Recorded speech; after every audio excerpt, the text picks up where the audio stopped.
আসসালামু আলাইকুম সুপ্রিয় দর্শক। যুক্তরাষ্ট্রে কি ফেডারেল গভর্নমেন্ট এবং অঙ্গরাজ্য মুখোমুখি হয়ে পড়ছে? অর্থাৎ যুক্তরাষ্ট্রে কি মার্কিন প্রেসিডেন্ট ডোনাল্ড ট্রাম্প এবং ক্যালিফোর্নিয়া অঙ্গরাজ্যের গভর্নর তারা কি পরস্পরের বিরুদ্ধে অবস্থান নিচ্ছেন? এবং এই যে প্রশ্ন এটি সামনে আসছে, ক্যালিফোর্নিয়ার শহর লস অ্যাঞ্জেলেসে 3 দিন ধরে সংঘর্ষ, ধাওয়া পাল্টা ধাওয়া, অগ্নিসংযোগ, একটা মহাসড়ক অবরোধ এবং সেখানে ন্যাশনাল গার্ডস মোতায়েন করার পরে বিক্ষোভের শুরু হয়েছিল অবৈধ অভিবাসীদের বিরুদ্ধে ব্যবস্থা নেওয়াকে কেন্দ্র করে। ক্যালিফোর্নিয়ার যেই বাসিন্দা যারা সেখানে বসবাস করেন, বলা হয়ে থাকে তার 1/3 মানুষের জন্ম হয়েছে যুক্তরাষ্ট্রের বাইরে। অর্থাৎ সেখানে বিপুল পরিমাণে অবৈধ অভিবাসী বসবাস করেন বলে ধারণা করা হয়। এমনকি অঙ্কের হিসাবে এই সংখ্যাটি 8 থেকে 10 লাখের মতো হতে পারে। ফলে ডোনাল্ড ট্রাম্পের নির্বাচনী অঙ্গীকারে অবৈধ অভিবাসীদের বিরুদ্ধে ব্যবস্থা নেয়ার একটা প্রতিশ্রুতি তার ছিল এবং তিনি ক্ষমতায় বসার পরে এ বিষয়ে কাজ করাও শুরু করে দিয়েছেন। এবং তিনি এ বিষয়ে যারা কাজ করে, আমেরিকার যে সংস্থা তার নাম হলো ইমিগ্রেশন অ্যান্ড কাস্টমস এনফোর্সমেন্ট, সংক্ষেপে তাকে বলা হয় আইসিই বা আমরা আইস বলতে পারি। তাদের সদস্যদেরকে ডোনাল্ড ট্রাম্প যথেষ্ট পরিমাণে ক্ষমতায়িত করেছেন। এখন লস অ্যাঞ্জেলেসে প্রতিদিন 3000 করে মানুষ গ্রেফতার করার একটা লক্ষ্যমাত্রা সেখানে এই সংস্থাটির রয়েছে বলে চাওয়া হয়েছে এবং সেখানে এই সংস্থাটি অভিযান চালাচ্ছে, বেশ কয়েকজনকে গ্রেফতার করেছে। শুক্রবারও তারা 40 জনের মতো লোককে গ্রেফতার করে এবং এরপর সেখানে শুরুতে টুকটাক বিক্ষোভ শুরু হয় এবং সেখানে একজন শ্রমিক নেতা, যেহেতু শ্রমিক অধ্যুষিত শহর এবং সেখানে হলিউড রয়েছে আপনারা জানেন ফিল্ম ইন্ডাস্ট্রির জন্য, একজন শ্রমিক নেতা বিক্ষোভে অংশগ্রহণ করেন এবং তিনি গ্রেফতার হন এবং তারপরে বিক্ষোভ বাড়তে থাকে। বিক্ষোভ বাড়ার পর প্রেসিডেন্ট ডোনাল্ড ট্রাম্প সেখানে ন্যাশনাল গার্ডসের সদস্যদেরকে মোতায়েন করার সিদ্ধান্ত নেন। 2000 সদস্য সেখানে তিনি মোতায়েন করবেন বলে জানান এবং ন্যাশনাল গার্ডস মোতায়েন করার পর সেই বিক্ষোভ আরো বেড়ে যায়। প্রথমে বিক্ষোভ ছিল যে অবৈধ অভিবাসীদের বিরুদ্ধে যে অভিযান চলছে তার বিরুদ্ধে। তারপর এখন এই বিক্ষোভ রূপান্তরিত হয়ে নতুন করে শুরু হয়েছে ন্যাশনাল গার্ডস এর সদস্যদের মোতায়েন করার বিরুদ্ধে। অর্থাৎ এখন অবৈধ অভিবাসীর বিষয়টির সঙ্গে ন্যাশনাল গার্ডস মোতায়েন করার এই বিষয়টিও সামনে চলে আসলো।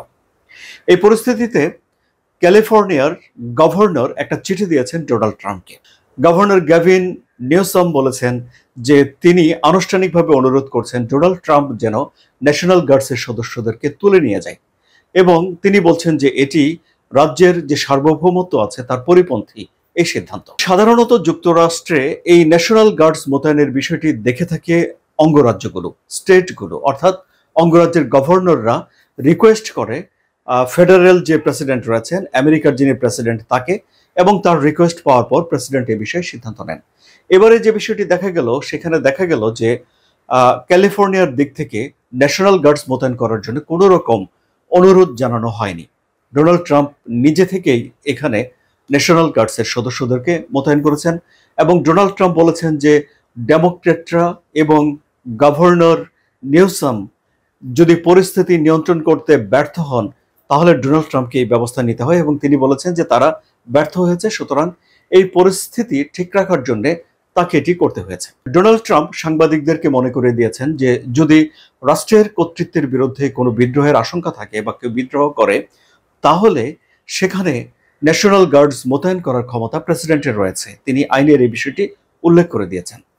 তাহলে অবৈধ অভিবাসীদের বিরুদ্ধে ব্যবস্থা নেওয়া রাষ্ট্রের কর্তৃত্ব এবং যারা এই ব্যবস্থা নিতে গেছেন, অভিযান চালাতে গেছেন, তাদের বিরুদ্ধে যখন বিক্ষোভ হচ্ছে, তাদেরকে অমান্য করা হচ্ছে, তাদেরকে যখন বেকায়দায় ফেলে দেওয়া হচ্ছে বলে ডোনাল্ড ট্রাম্প উল্লেখ করেছেন, তখন তিনি এই ন্যাশনাল গার্ড সেখানে মোতায়েন করেছেন এবং কর্তৃপক্ষ বলছে যে মেরিন সেনা হলো আমেরিকার যে কোনো দুর্যোগ, দুর্বিপাক, বহির্বিশ্বের সঙ্গে যুদ্ধ বা ইত্যাদি ইত্যাদি পরিস্থিতি যত জটিলই হোক না কেন, সবচেয়ে জটিল পরিস্থিতিতে যেই চৌকস সেনারা প্রথমে নেমে যায় তারা হলেন মেরিন সেনা। সাধারণত তারা নৌবাহিনীতেই কর্মরত থাকেন, কিন্তু তারা বিমান বাহিনী বা স্থল সব ক্ষেত্রেই তাদের একটা চৌকস, স্মার্ট, সফিস্টিকেটেড ট্রেনিং থাকে। সুতরাং সেখানে মেরিন সেনাদেরও মোতায়েন করা হতে পারে বলে কর্তৃপক্ষের দিক থেকে বলা হয়েছে। এই এক বাক্য থেকেই আপনারা নিশ্চয়ই বুঝতে পারছেন যে সেখানকার পরিস্থিতি তাহলে কি দাঁড়াচ্ছে। এখন যে শহরে এই বিক্ষোভ হচ্ছে সেই শহরের মেয়র বলছেন যে এটি জননিরাপত্তার বিষয় নয়, এর পেছনে অন্য কোনো রাজনৈতিক ইস্যু রয়েছে। অর্থাৎ আমরা দেখতে পাচ্ছি যে এই শহরের মেয়র এবং এই অঙ্গরাজ্যের গভর্নর তাদের কথা এবং ডোনাল্ড ট্রাম্পের কথা পরস্পর বিপরীতমুখী। ডোনাল্ড ট্রাম্প রিপাবলিকান দল থেকে মার্কিন প্রেসিডেন্ট নির্বাচিত হয়েছেন। এই অঙ্গরাজ্যটিকে বলা হয় ডেমোক্রেট অধ্যুষিত এবং এখানে অবৈধ অভিবাসীর সংখ্যাও বেশি এবং কোনো কোনো ক্ষেত্রে শিক্ষা এবং স্বাস্থ্যের মতো জরুরি প্রয়োজনে অবৈধ অভিবাসীরা ক্যালিফোর্নিয়াতে সরকারের কাছ থেকে কিছু সুযোগ সুবিধাও পায়। সুতরাং এখন সেখানে যেই বিক্ষোভ, ধাওয়া পাল্টা ধাওয়া, সড়ক অবরোধ, টিয়ার গ্যাস নিক্ষেপ, এই যে একটা অস্থিতিশীল পরিস্থিতি সেখানে চলছে, এই পরিস্থিতি হয়তো যুক্তরাষ্ট্রের ফেডারেল সরকার এবং অঙ্গরাজ্যের ভেতরের কর্তৃত্বের ভেতরে সীমারেখা, এসব বিষয়গুলোকে সামনের আলোচনায় নিয়ে আসতে পারে বলেই বিশ্লেষকরা বলছেন। সুপ্রিয় দর্শক, আপনাদের কি মত কমেন্টে জানান। আলোচনা ভালো লাগলে সাবস্ক্রাইব করে চ্যানেলের সঙ্গে থাকুন।